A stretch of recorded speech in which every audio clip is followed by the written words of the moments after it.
మీద ఇట్లా ఏర్లై పారుతున్నాయి, మొత్తం కొట్టుకుపోయి.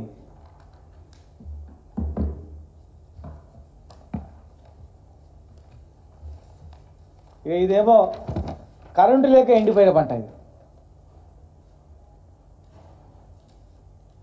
వేల ఎకరాలు. నిన్న మన్నెంకొండ దగ్గర ఓబ్లాయపల్లి, దేవరకద్ర తదితర ప్రాంతాల్లో, వరంగల్లో ఇట్లా రైతుల పరిస్థితి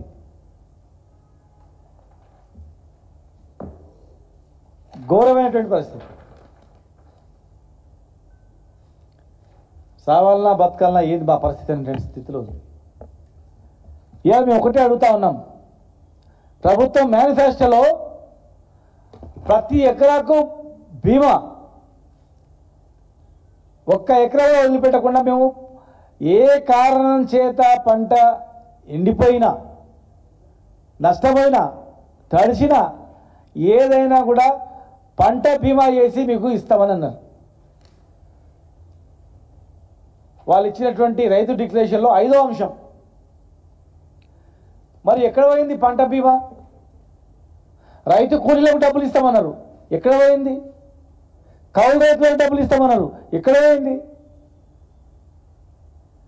మీరు కౌలు రైతులకు ఇస్తామని చెప్పి చాలామంది కౌలు తీసుకున్నారు.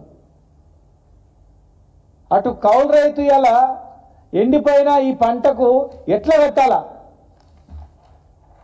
నిన్న పోయినాం, మల్లారెడ్డి అనే రైతు కళ్ళకు నీళ్ళు పెట్టుకున్నాడు. ఆయన కొడంగల్లో కళ్ళకు నీళ్ళు పెట్టుకుని ఏడ్చిండు. ఆయన నేను కౌలు తీసుకున్నా, నా పరిస్థితి ఏందని. ఓబ్లాయపల్లి దగ్గర పంట పండించిండు కౌలు రైతు, మొత్తం కొట్టుకపోయింది, ఏడుస్తున్నాడు. నేనేం చేయాలి? కౌలు రైతు నేను, నా పరిస్థితి ఏందని. మీరిచ్చిన హామీలకు రాష్ట్రంలో రైతాంగం మొత్తం కూడా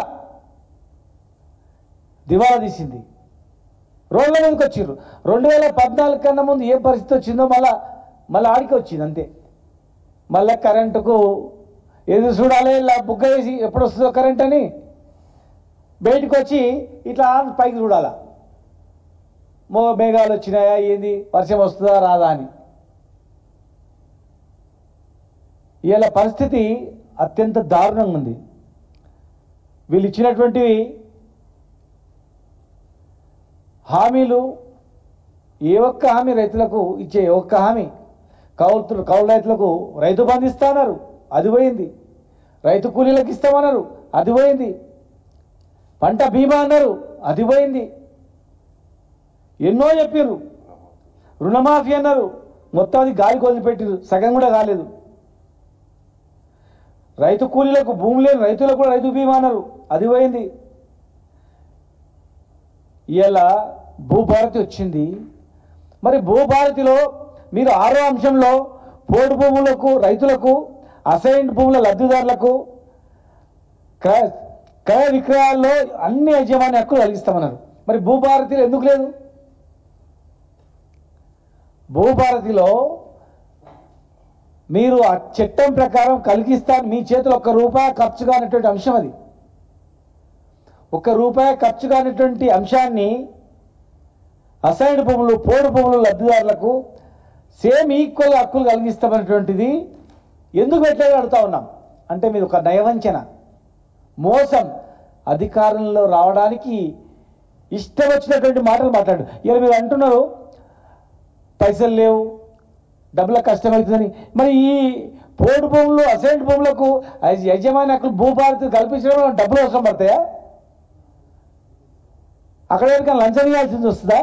ఆ అంశాన్ని చేర్చడానికి ఎవరికైనా కమిషన్ ఇవ్వాల్సి వస్తుందా? ఎవరికైనా పర్సెంటేజ్ ఇవ్వాల్సిన అవసరం వస్తుందా? లేదు, ఇంత ఎకరానికి ఇంత ఎవరైనా అడుగుతున్నారు. అక్కడ రాష్ట్రం మొత్తం చర్చ జరుగుతున్నది. మరి ఎందుకు పెట్టలేదు? ₹1 ఖర్చు కానటువంటి అంశాన్ని కూడా మీరు రైతులకు సంబంధించిన అంశాన్ని కూడా భూభారతిలో పెట్టలేదు. ఇలా ఒక కక్ష, ఈ ప్రభుత్వాన్ని బదనాం చేయాలని ఒక కక్షతో, అంతే, వేరే ఏం లేదు. కక్ష కట్టుకొని ఇలా కాళేశ్వరాన్ని ఎండబెట్టింది. కాళేశ్వరంలో నీళ్లు లిఫ్ట్ చేయడానికి అవకాశం ఉన్నా మరి ప్రాజెక్టు ఇన్ని కోట్లు తిన్నారు అన్ని కోట్లు తిన్నారు ప్రాజెక్టు వేస్ట్ అన్నాము. అదే ప్రాజెక్టు ద్వారా నీళ్లు మనం తీసుకొస్తే ప్రజలు మనల్ని తిడతారని చెప్పి లిఫ్ట్ చేయకుండా ఎండబెట్టారు. దేవాదుల సంవత్సరం 1 నెల రోజులు కరెంటు బిల్లు కట్టకుండా ఆ లిఫ్ట్ చేయకుండా ఆపారు. దాని మూలాన ఇవాళ వరంగల్ జిల్లాలో మొత్తం పంటలు వెళ్ళిపోయినాయి. లిఫ్ట్ చేయనందు నార్త్ తెలంగాణ మొత్తంలో పంటలు పండించుకోలేదు, వేసిన పంటలు పోయినాయి. గోదావరి కింద మొత్తం అదే పరిస్థితి ఉంది. కృష్ణా పరివారిక ప్రాంతం కింద మరి జూరాల, నెట్టెంపాడు, భీమా, కోయిల్ సాగర్ ఇవన్నీ ఉన్నాయి. ముందు చూపు లేక ప్రతి పంట ముందు రైతులను అప్రమత్తం చేస్తాం. నీళ్ళు ఇన్నున్నాయి, ఇంత పంటలు వేసుకోవాలని. మీరు ఎవరు మీటింగ్ పెట్టలేదు, మంత్రులకు ఎవరికి పట్టలేదు. 90% కంప్లీట్ అయినటువంటి పాలమూరు ప్రాజెక్టును కూడా ఒక 10% కంప్లీట్ చేస్తే అవకాశం వచ్చేది. కనీసం మోటార్లు ఆన్ చేసి పెట్టినాం, రెడీగా ఉన్నాయి. ఆ మోటార్లు ఆన్ చేసి కనీసం రిజర్వాయర్లు నింపుకున్నా కూడా ఇవాళ రిజర్వాయర్లో నీళ్లుంటే కింద బ్రహ్మాండంగా గ్రౌండ్ వాటర్ అనేది పెరిగేది. 90% కంప్లీట్ అయినటువంటి పాలమూరు రంగారెడ్డి జిల్లా ప్రాజెక్టు వట్టం కావచ్చు, కరివెన కావచ్చు, ఉదండపూర్ కావచ్చు, నార్నపూర్ కావచ్చు, ఏదులా ఈ రిజర్వాయర్లు కంప్లీట్ అయినటువంటి రిజర్వాయర్లను మీరు నింపలేదు.